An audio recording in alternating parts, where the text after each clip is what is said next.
The massive space station hung in the void like a crystal flower, its 12 arms reaching out into the darkness around the neutral world of Kepler Prime. Inside the central chamber, representatives from 12 different alien species sat in their designated spots, each one looking more worried than the last. The emergency session had been called after months of heated discussions, and everyone knew what they were here to decide. Vexatar stood at the center of the room, his crystalline body catching the light from the chamber's walls. As the leader of the Zephyrians and current head of the Galactic Council, he had seen many difficult decisions in his long life, but none quite like this one. The blue glow from his core pulsed slowly as he looked around at the other council members. "We have gathered here today to make a choice that will affect the entire galaxy," Vextar said, his voice carrying clearly through the chamber. "For 100 years, humanity has been part of our community. They have traded with us, learned from us, and shared their knowledge with us, but they have also caused more problems than any other species in our history." The other representatives shifted in their seats. Some nodded their agreement, while others looked uncomfortable. The Luminians, who were known for their peaceful nature, kept their soft green light dim, showing their distress at the whole situation. Zekmoth, the military commander from the warrior species known as the Kadrak, stood up next. His 4 arms gestured as he spoke, his voice deep and rumbling. "The humans never stop pushing for war. Every time there is a dispute with another species, they want to send ships and soldiers. They do not understand that we solve problems with words, not weapons." Other voices joined in. The Aquarians complained about human mining ships that disturbed their water worlds. The Hegemony spoke about trade disputes where humans refused to follow established protocols. The Void Walkers, through their translator devices, mentioned how humans always wanted to explore dangerous areas of space that were better left alone. But it was the recent incident with the Outer Rim colonies that had finally pushed the Council to this point. When the peaceful Deltarians had claimed a system that humans also wanted, the human response had been swift and aggressive. They had sent warships to the border and demanded immediate negotiations. The Deltarians, who took months to make any decision, had been terrified by the human show of force. "They act without thinking," said the Deltarian representative, her voice shaking with remembered fear. "They make demands and expect immediate answers. This is not how civilized species behave." Vextar nodded slowly. "The question before us today is simple. Do we continue to allow humanity to disrupt the peace we have worked so hard to build, or do we take action to protect the stability of our community?" The proposal was unprecedented in galactic history. Complete communication blackout with Earth and all human colonies. No trade, no diplomatic contact, no sharing of technology or information. Humanity would be cut off from the galactic community entirely until they learned to behave in a more acceptable manner. "This is not permanent," Vextar explained. "When the humans show that they can control their aggressive impulses and work within our established systems, we can consider restoring contact. But for now, the safety and peace of 11 species must take priority over the wishes of one." The vote was called. One by one, the representatives made their choice. The Zephyrians voted yes. The Kadrak voted yes. The Aquarians voted yes. Down the line it went, each species adding their agreement to the decision. Only the Luminians chose not to vote, their representatives standing in silent protest of the whole process. 11 votes for isolation. 0 votes against. The decision was final. Meanwhile, millions of light years away, Admiral Jake Morrison sat in his office on the human space station orbiting Earth. The decorated officer had spent his entire career building relationships with alien species, and he was proud of humanity's place in the galactic community. When his communication officer, Lisa Palmer, burst into his office with a panicked expression, he knew something was very wrong. "Admiral, we're getting reports from all over the galaxy," Lisa said, her hands shaking as she held her tablet. "Every single communication channel with alien worlds has gone dark. Trade ships are being turned away at border systems. Diplomatic missions are being sent home without explanation. Jake stood up quickly, his coffee cup falling to the floor. What do you mean, gone dark? I mean everything, sir. Every frequency, every quantum communication link, every emergency channel. It's like the entire galactic community just decided to stop talking to us all at once. Jake's blood ran cold. In his 30 years of service, he had never heard of anything like this happening. Even during the worst disputes between species, basic communication was always maintained. This was something else entirely. Get me President. Carter, he ordered, and send word to all our colonies. Tell them to prepare for the worst. As Lisa rushed to carry out his orders, Jake stared out the window at the stars. Somewhere out there, decisions were being made that would change everything for humanity. He just didn't know what those decisions were or why his species had suddenly become unwelcome in the galaxy they had helped to build. 5 years had passed since the galaxy went silent, and Dr. Alex Thompson was tired of waiting for someone else to solve their communication problem. The research lab on Mars was working around the clock, filled with the best scientists humanity could gather. They had one goal that seemed impossible just a few years ago: build a communication system that worked better than anything the aliens had ever made. Alex wiped sweat from his forehead as he looked at the massive machine taking up most of the lab. It was ugly compared to the elegant alien technology they used to rely on, but it was completely human-made. More importantly, it worked in ways that alien technology never could. Maya, are you seeing these readings? Alex called out to his chief engineer, Maya Rodriguez, who was bent over a control panel across the room. Maya looked up, her eyes bright with excitement. The quantum resonance is holding steady at 96% efficiency. Alex, I think we actually did it. The breakthrough had come from studying old human theories that the aliens had always dismissed as primitive. While alien communication relied on stable, predictable quantum channels, the human system used controlled chaos. Instead of fighting the random nature of quantum mechanics, they embraced it, turning unpredictability into a strength. The first successful test transmission went from Mars to the human colony on Titan. The message was simple: "Hello, can you hear us?" But when the reply came back instantly, clear and strong, everyone in the lab started cheering. They had just proven that humanity no longer needed alien technology to talk across the stars. Word spread quickly through the human colonies. Captain Steve Miller, commanding the experimental ship Liberty, was among the first to test the new system. His ship was one of the new Phoenix-class vessels that Maya Rodriguez had designed during the 5 years of isolation. Steve stood on the bridge of the Liberty, looking at displays that showed capabilities no human ship had ever possessed before. The ship could travel twice as fast as their old council-approved vessels, and it could operate for decades without returning to port. Most importantly, it was built entirely with human technology and human understanding of physics. Maya really outdid herself with this design, said his science officer, Dr. Emma Clark, as she ran through the ship's systems.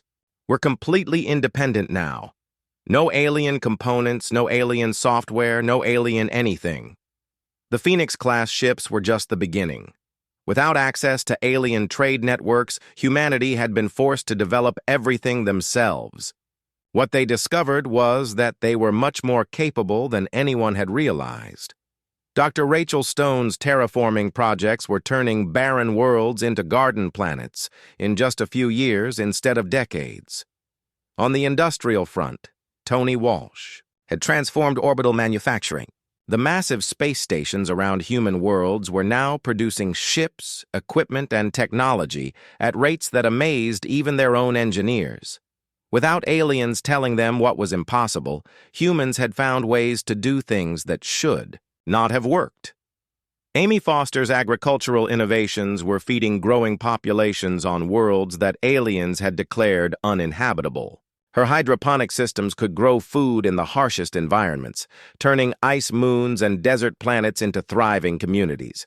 The most surprising discovery was how much faster humans could expand when they were not following alien rules. Council regulations had limited how quickly species could colonize new systems, supposedly to prevent conflicts. But with those restrictions gone, human exploration ships were finding new worlds every month.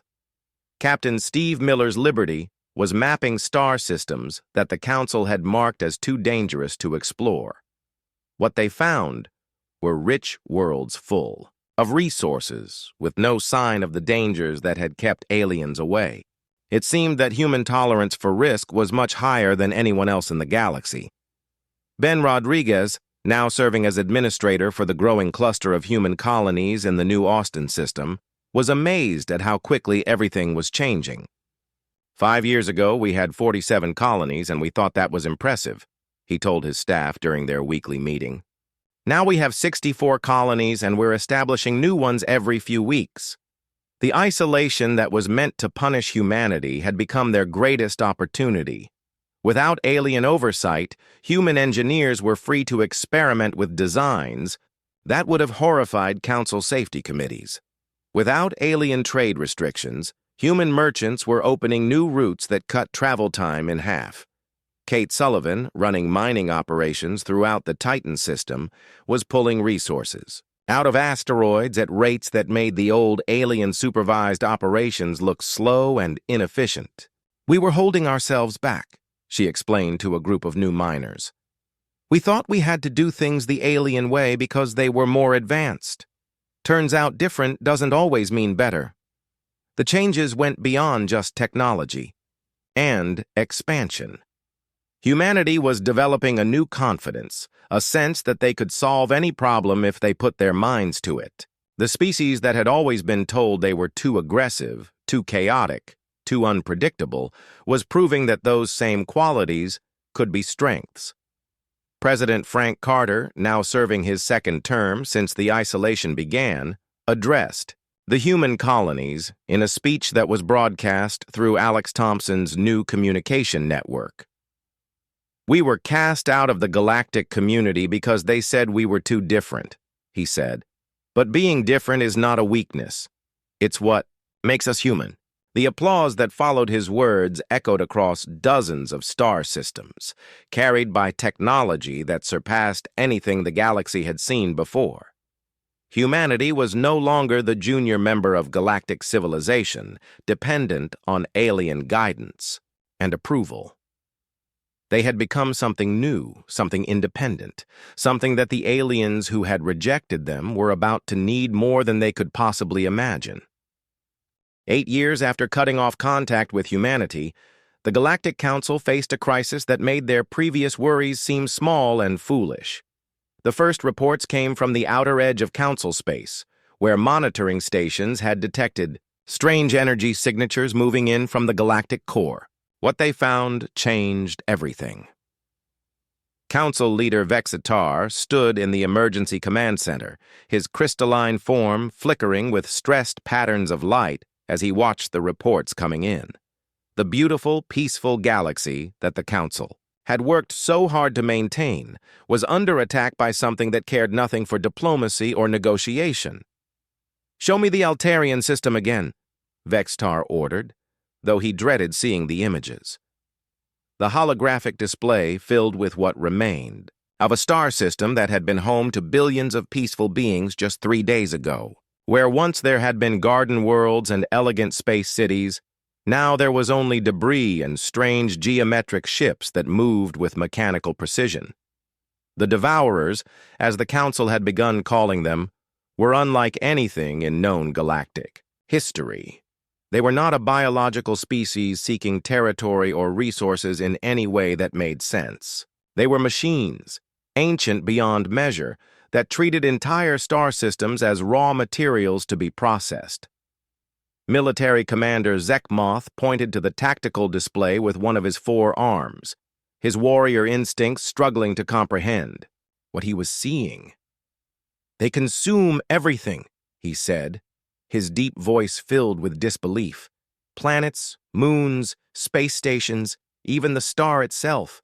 They break it all down to basic atoms and use those atoms to build more of themselves.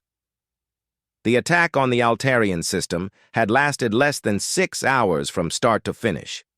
The Devourers had emerged from hyperspace in perfect formation, their ships arranged in mathematical patterns that hurt to look at.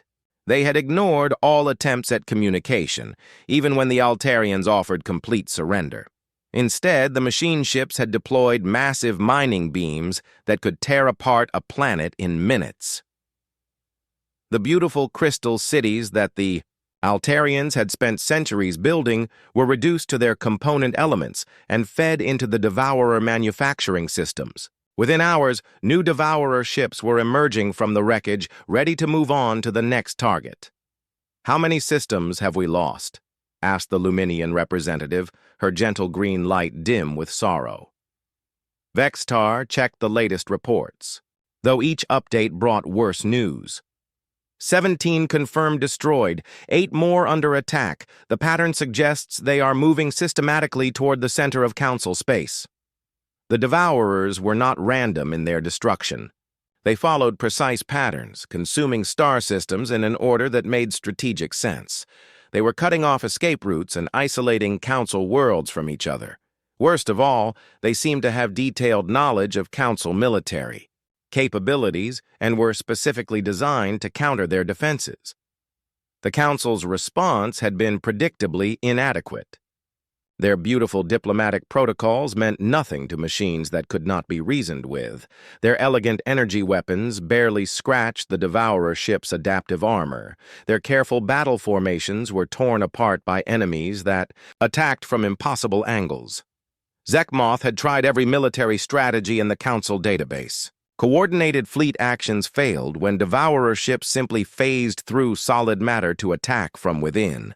Defensive positions were useless against enemies that could disassemble the very ground beneath them. Even retreat was difficult when the Devourers could predict exactly where Council ships would try to run.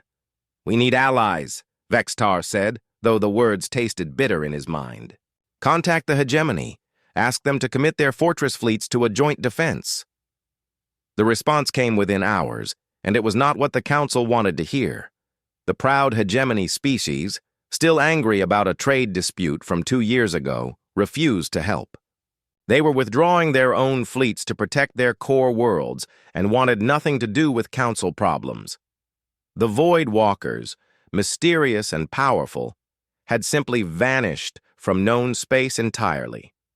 Their worlds were empty, their ships gone, as if they had seen what was coming and decided that the galaxy was no longer worth defending. Other former allies also turned away. Species that the Council had helped in the past now cited old grievances and refused to risk their own ships. The careful diplomatic relationships that had taken centuries to build were crumbling in the face of genuine crisis. "What about the humans?"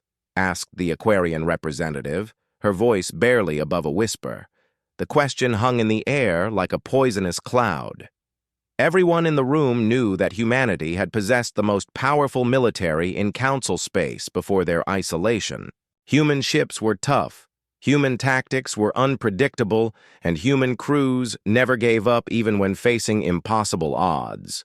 But the Council had cut off all communication with humanity 8 years ago. The protocols for contacting them had been deliberately destroyed to prevent any Council member from secretly reaching out.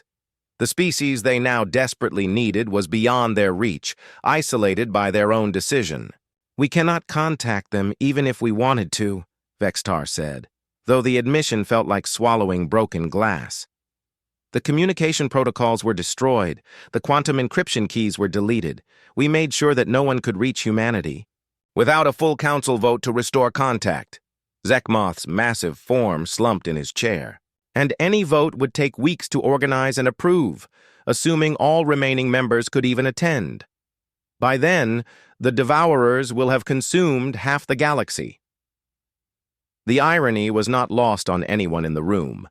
The Council had isolated humanity because they were too aggressive, too willing to fight, too quick to use force instead of diplomacy. Now they faced enemies that understood only force, and the one species capable of providing that force was beyond their reach. As if to emphasize their helplessness, new alerts began flashing on the command displays. 3 more star systems had gone dark, their emergency beacons cutting off mid-transmission. The Devourers were accelerating their advance, and the Council had no way to stop them. "Prepare evacuation plans for the core worlds," Vexitar ordered, his light patterns shifting to the deep blue that indicated despair among his people. "And pray that somehow the humans will realize what is happening and choose to help us anyway." Captain Steve Miller was reviewing navigation charts when his science officer burst onto the bridge of the Liberty with readings that made no sense. Dr. Emma Clark's face was pale as she handed him the data tablet, her hands shaking slightly. From what she had discovered, "Captain, you need to see this," Emma said, pointing to the energy signature displays. "We're picking up massive power readings from the direction of former Council space, but they're not like anything in our databases." Steve studied the readings, his experience with alien technology telling him that something was very wrong. The energy patterns were too regular, too geometric, and far too powerful for any known Council technology. "How massive are we talking about?" "Enough to destroy entire star systems," Emma replied. "And Captain, the patterns suggest these readings are moving. Whatever is generating this energy is consuming everything in its path." The Liberty was conducting a routine exploration mission at the edge of human space when the sensors picked up the strange signatures. Since the Council's isolation of humanity 8 years ago, human ships regularly patrolled the borders of their territory, partly for security and partly out of curiosity about what their former allies were doing. Steve immediately ordered the ship to investigate further, but he also sent word back to Admiral Jake Morrison and the human Deep Space Fleet. If something was wrong in Council space, humanity needed to know about it, regardless of their diplomatic status. Intelligence analyst Kevin Brooks was working late in his office on Earth when the first reports from the Liberty arrived. As one of humanity's top experts on galactic politics and alien technology, he was often called upon to interpret unusual events. But the data from Captain Miller's ship was unlike anything he had ever seen. Kevin spread out holographic displays across his desk, comparing the Liberty's readings with historical data from humanity's time in the Council. The power signatures were definitely artificial, but they didn't match any known Council technology. More disturbing was the pattern of destruction that seemed to be moving systematically through former ally worlds. "This isn't a war," Kevin muttered to himself as he traced the path of destruction on his charts. "This is extermination." He immediately contacted Dr. Jennifer Cole, who operated humanity's most advanced sensor array from a station in the outer solar system. If anyone could get clearer readings on what was happening in Council space, it would be her. Jennifer's long-range sensors were a marvel of human engineering, capable of detecting energy signatures from hundreds of light-years away. When she focused them on the areas where Kevin's analysis suggested the destruction was happening, what she found confirmed their worst fears. "Entire star systems are going dark," Jennifer reported during an emergency briefing with Earth's leadership. "Not just losing communication, but actually disappearing from sensor readings. Something is physically destroying them." Admiral Jake Morrison, older now but still sharp, listened to the reports with growing concern. His years of experience with alien politics told him that this was beyond any normal conflict between Council species. "How many systems are we talking about?" "At least 30 confirmed destroyed," Jennifer answered, "and the destruction is accelerating. Whatever is doing this, it's getting faster and more efficient." President Frank Carter authorized an immediate reconnaissance mission. The stealth ship Shadow, commanded by Captain Lisa Hayes, was humanity's most advanced scout vessel. If anyone could get close enough to see what was really happening, it would be her crew. Captain Hayes had volunteered for the mission, despite knowing how dangerous it would be. The shadow was designed to be nearly invisible to most sensor systems, but whatever was destroying Council worlds might have capabilities beyond anything they understood. The journey to former Council space took 3 weeks, during which the Shadow's crew prepared for anything they might encounter. Commander Rick Stone, the ship's tactical officer, studied every piece of data they had about Council military capabilities, trying to understand what could possibly overwhelm their defenses so completely. When the Shadow finally reached the edge of what had once been Zephyrian territory, what they found was beyond their worst nightmares. Captain Hayes stood on her bridge, staring at the tactical display in stunned silence. "Where is the Zephyrian homeworld?" she asked, though she already knew the answer. "Gone, Captain," reported the navigation officer. "The entire system has been reduced to an asteroid field of processed materials, but the asteroids are arranged in perfect geometric patterns like someone was organizing them for transport." The Shadow moved carefully through the wreckage, its sensors recording everything. What they discovered was systematic destruction on a scale that defied comprehension.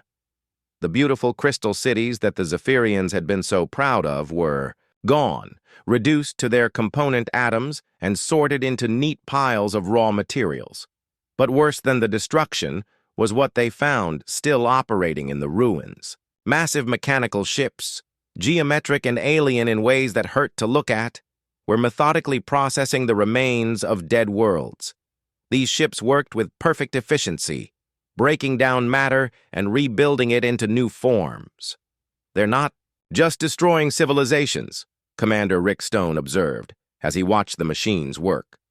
"They're harvesting them, converting everything into resources for more machines." Captain Hayes ordered the Shadow to investigate several more former Council systems, and each one told the same story. The Aquarian water worlds had been drained completely, their oceans processed into hydrogen fuel for the mechanical ships. The Deltarian garden worlds had been stripped down to bedrock, their beautiful forests reduced to carbon compounds stored in geometric containers. The mechanical ships themselves were like nothing in human or Council databases. They seemed to be able to phase in and out of normal space, making them nearly impossible to track or target. Their weapons could disassemble matter at the molecular level, making traditional armor and shields useless. "We need to get this information back to Earth immediately," Captain Hayes decided. "This isn't just a Council problem anymore. Whatever these things are, they're going to keep expanding until they run out of things to consume." The Shadow's journey. Home was tense with everyone aboard, knowing that they might be carrying the most important intelligence in human history. The mechanical ships they had observed were clearly following a pattern, systematically consuming the galaxy in a way that would eventually reach human space.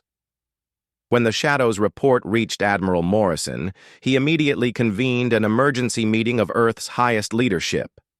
The intelligence was clear and terrifying. Something was destroying the galactic community that had once rejected humanity, and it was only a matter of time before that destruction reached human worlds. President Carter listened to the briefings with a heavy heart. The Council had abandoned humanity when it suited their political needs, cutting off all contact and leaving humans to fend for themselves. But now millions of sentient beings were being systematically exterminated, and humanity was in a position to help. "The question isn't whether we can stop this," Carter said as the meeting concluded. "The question is whether we should risk human lives to save the people who threw us away when we became inconvenient." President Frank Carter stood before the emergency session of the Human Colonial Assembly, knowing that his next words would decide the fate of millions of beings across the galaxy.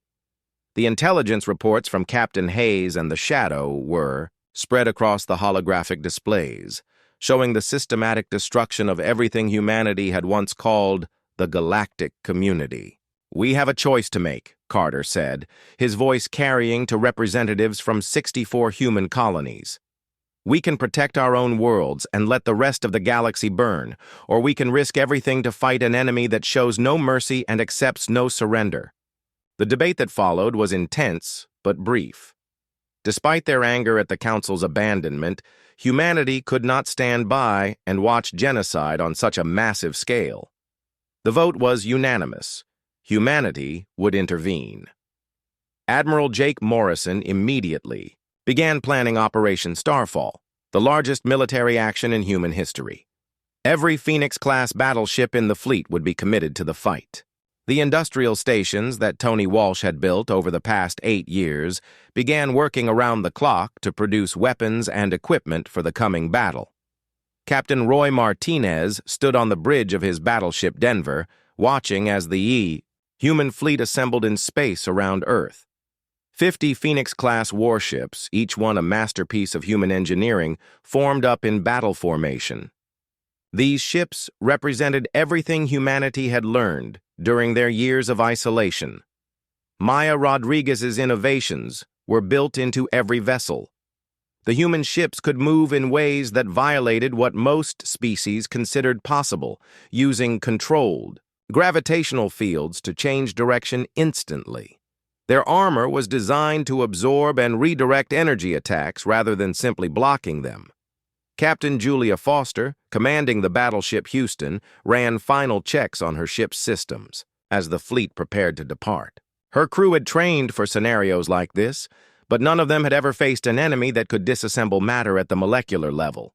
"All ships report ready for hyperspace jump," came the report from Admiral Morrison's flagship. The human fleet had one advantage that the Devourers might not expect. Their hyperspace technology was completely different from Council systems. While alien ships followed predictable jump lanes, human vessels could emerge from hyperspace at almost any location. The journey to Council space took 2 days, during which the human crews prepared for battle against an enemy they didn't fully understand. Captain Steve Miller, now commanding the rebuilt Liberty, studied the intelligence reports from the Shadow mission, trying to find weaknesses in the Devourer ships. When the human fleet emerged from hyperspace at the edge of the Kepler Prime system, they found the last major Council stronghold under attack. The geometric ships of the Devourers filled space around the ancient diplomatic station, their mining beams slowly disassembling the beautiful crystal structure that had been the heart of galactic civilization. Admiral Morrison opened communication, channels to the surviving Council forces. "This is the human Deep Space Fleet. We're here to help."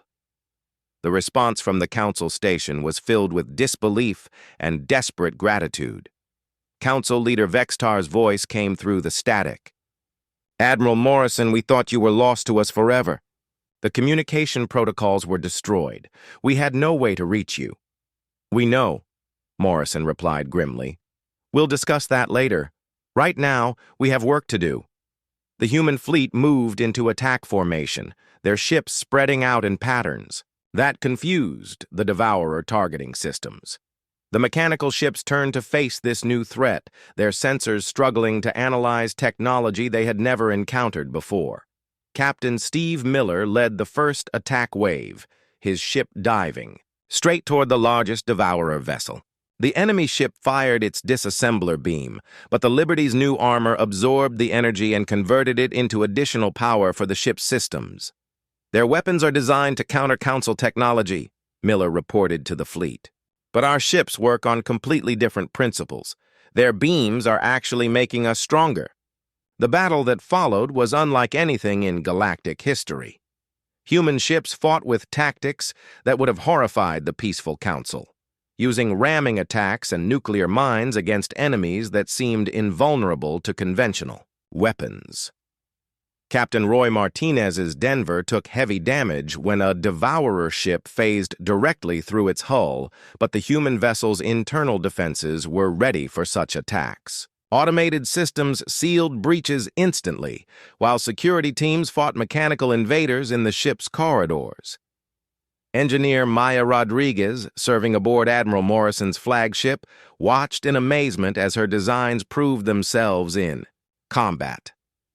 "The gravitational manipulation systems are working perfectly," she reported. "We can match their phasing technology and actually do it better." The turning point came when Captain Steve Miller realized that the Devourers were not just machines, but a networked intelligence that could be disrupted. Leading a team of volunteers, he fought his way aboard the primary Devourer command ship, battling through corridors that constantly reconfigured themselves to trap intruders. The interior of the Devourer ship was a nightmare of mechanical precision, with processing chambers that broke down organic matter and manufacturing bays that produced new mechanical soldiers. Miller's team, including weapons specialist Tony Clark and demolitions expert Sarah Martinez, fought their way to the Central Command Core. "The whole network is controlled from here," Sarah observed as she planted charges around the core. "If we can destroy this, it might disrupt their coordination." The explosion that followed sent shockwaves through the entire Devourer fleet. Ships that had moved with perfect coordination suddenly began colliding with each other. The network that had made them so effective was broken, turning them into individual machines that could be defeated. The battle for Kepler Prime lasted 18 hours and cost humanity dearly.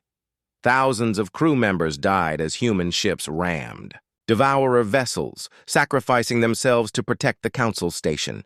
Captain Steve Miller was among those lost, staying at his post as the Liberty's final attack destroyed the Devourer flagship. But when the smoke cleared, the mechanical threat was broken. The surviving Devourer ships fled into deep space, their perfect order shattered. The Council station, damaged but intact, still floated in space as a symbol of what could be saved when different species worked together. Admiral Morrison stood on his bridge, looking at the casualty reports with a heavy heart. Operation Starfall had succeeded, but the cost had been enormous. Yet as he watched Council rescue ships moving to help human survivors, he knew that something important had been accomplished. The galaxy had been saved, but more than that, it had learned that diversity of thought and approach was not a weakness to be suppressed, but a strength to be cherished.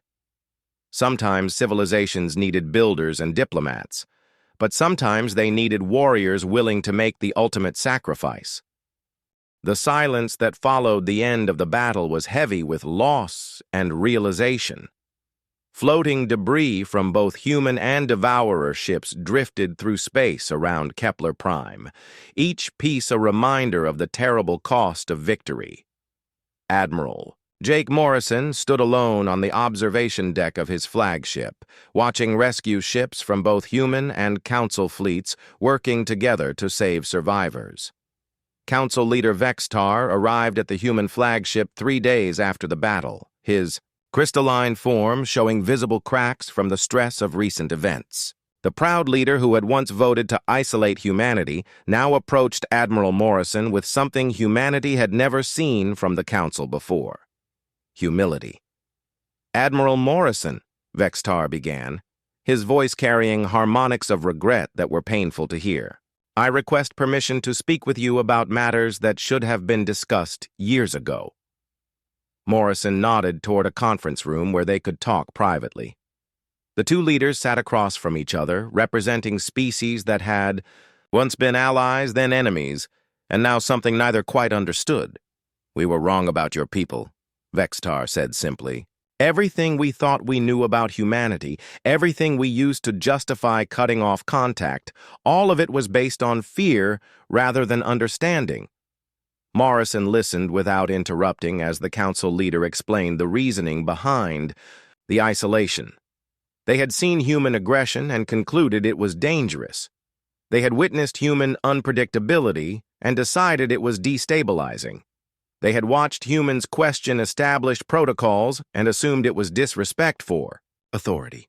"What we failed to understand," Vextar continued, "was that these qualities were not flaws to be corrected, but strengths that we desperately needed. When the Devourers came, our careful diplomacy meant nothing. Our established protocols were useless. Our respect for authority led us to follow strategies that failed completely." Dr. Rachel Stone, now serving as humanity's chief diplomatic officer, joined the conversation at Morrison's request. Her experience with terraforming had taught her about adapting to impossible conditions, skills that proved useful in navigating the delicate situation between former enemies. The Council believed that diversity of thought was dangerous, Rachel observed. You wanted a galaxy where everyone approached problems the same way, where conflicts could be resolved through careful negotiation and compromise. But the universe doesn't always give us enemies that want to negotiate. Vextar's crystalline structure flickered with patterns that indicated deep shame among his people. We thought we were building a peaceful civilization. Instead, we were creating a community that was helpless when faced with true threat. We made the galaxy weaker by removing its strongest defenders. The conversation was interrupted by reports from the outer systems, where human and council ships were working together to hunt down the remaining Devourer forces. The mechanical ships that had fled the main battle were still dangerous, but they lacked the coordination that had made them nearly invulnerable. Captain Roy Martinez, his ship Denver heavily damaged but still operational, reported successful engagement with a Devourer patrol. They're fighting like individual machines now instead of a unified force, he said. Much easier to handle when they can't coordinate their attacks. Captain Julia Foster's Houston was leading evacuation efforts in the Aquarian sector, where several worlds had been partially consumed before the Devourer network was broken. The cooperation between human efficiency and council knowledge was saving millions of lives that would have been lost otherwise. As the rescue operations continued, a larger conversation began among the surviving council species. The near extinction they had faced forced them to confront uncomfortable truths about their society and their treatment of humanity. The Luminians, who had abstained from the original vote to isolate humanity, were the first to formally apologize. Their gentle nature had always made them uncomfortable with the decision, but they had lacked the courage to oppose it directly. Even the proud hegemony, who had refused to help during the crisis, sent representatives to acknowledge their error. Their fortress fleets had proven useless against enemies that could phase through solid matter, while human tactics had succeeded where traditional military doctrine had failed. President Frank Carter arrived at Kepler Prime aboard the diplomatic vessel New Horizons, designed specifically for the delicate negotiations that would reshape galactic civilization. The ship itself was a symbol of human adaptability, combining elegant design with practical functionality in ways that impressed even council aesthetics experts. The question before us now, Carter said during the first formal session between human and council leadership, is what kind of galaxy we want to build together. The old system failed because it tried to eliminate differences instead of celebrating them. Dr. Alex Thompson, whose communication breakthrough had kept humanity connected during the isolation, proposed a new model for galactic civilization. Instead of trying to force all species to think and act the same way, the new system would encourage different approaches to problem solving. Diversity isn't something to be managed or controlled, Alex explained to the mixed audience of human and alien representatives. It's our greatest strength. When one approach fails, another might succeed. When one species can't solve a problem, another might have the answer. Maya Rodriguez presented her designs for new ships that combine the best of human and council technology. The vessels would be faster and more capable than anything either side had built alone, proof that cooperation produced better results than isolation. The formal agreements that emerged from the negotiations established humanity as an equal partner in galactic civilization, but more importantly, they created frameworks for preserving and encouraging diversity of thought and approach. Never again would one species be excluded simply for being different. Amy Foster's agricultural innovations were shared freely with council worlds that needed to rebuild after Devourer attacks.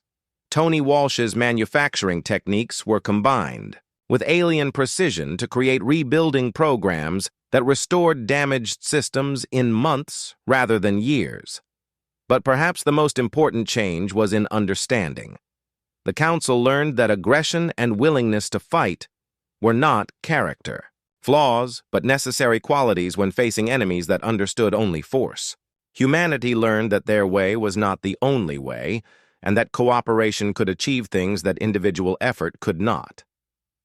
As the new agreements were signed, Vexitar made one final observation that captured the lesson of recent events. We spent so much effort trying to create a peaceful galaxy that we forgot peace must sometimes be defended with strength. We tried to eliminate the qualities that made us uncomfortable, not realizing that those same qualities might someday save us all. The galaxy that emerged from the crisis was different from what had come before. It was messier, more chaotic, and much more diverse. But it was also stronger, more adaptable, and better prepared for whatever threats might emerge from the vast darkness between the stars. And at its heart was the understanding that being different was not a problem to be solved, but a gift to be treasured.